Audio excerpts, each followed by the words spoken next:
हाय,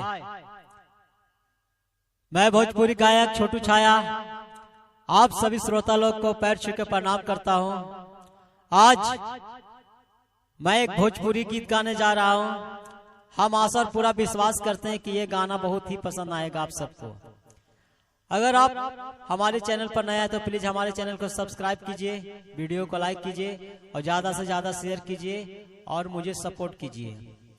गाना के बोले भैया, चूड़ी लाठी बाली बिंदिया हार का करी, और जब घर ही नहीं खे पिया तो सिंगार का करी। तो आप सब सुन के कमेंट करके बताइए जा कि आप सबके गाना कैसन लगल है।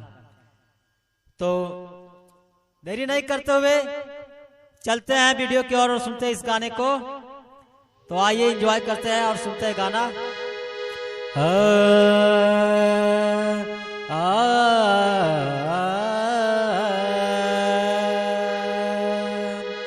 चूड़ी लाठी बाली बिंदिया हार का करी, चूड़ी लाठी बाली बिंदिया हार का करी, जब घर ही नहीं पिया ता सिंगार का करी, जब घर ही नहीं पिया ता सिंगार का करी।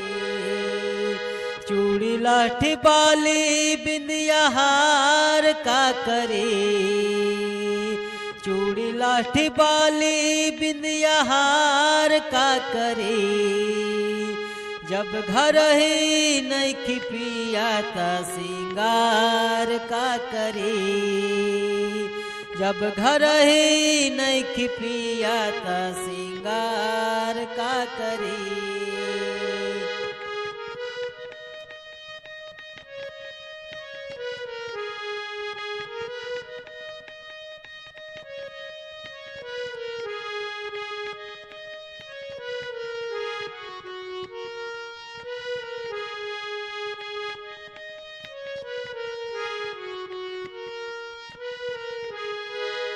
तका तका दरिया के पानी नियन बढ़ता जवानी, रवा रमेश पर दिस रहतानी।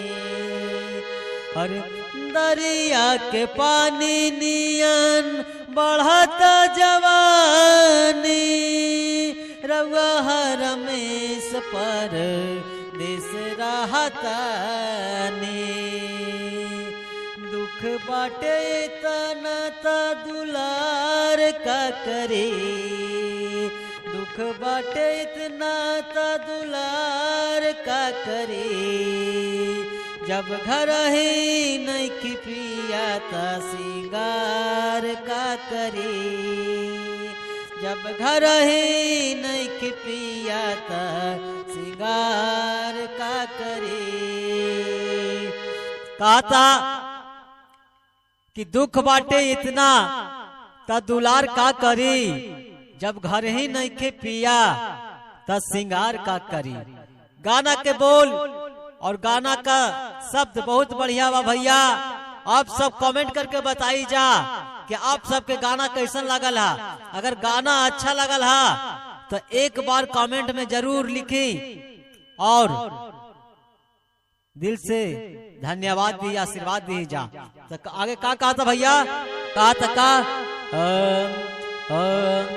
लगाता कि कावनो गलिनिया के फेर में, आस में जवानी माटी लगातार हीर में। अरे लगाता कि कावनो गलिनिया के फेर में, आस में जवानी माटी लगातार हीर में।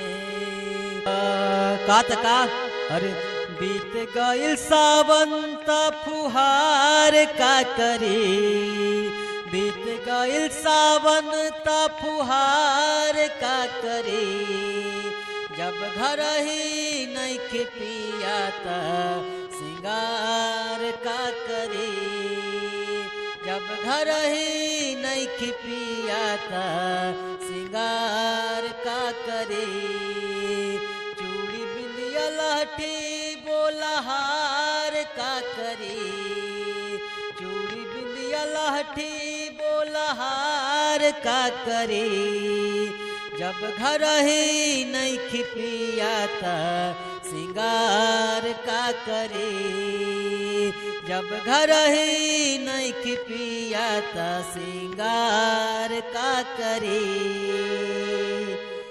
तो आप सब एक बार कमेंट में जरूर बताई जाए कि आप सबके गाना कैसा लगल है। हम आशा और पूरा उम्मीद करब, पूरा विश्वास करब कि आप सब श्रोता के गाना बहुत अच्छा लगल हो कि आप सब भरभन के कमेंट करी जा, वीडियो को लाइक करी जा, चैनल के हमारे सब्सक्राइब करी जा और सपोर्ट करी जा। थैंक यू, नमस्कार।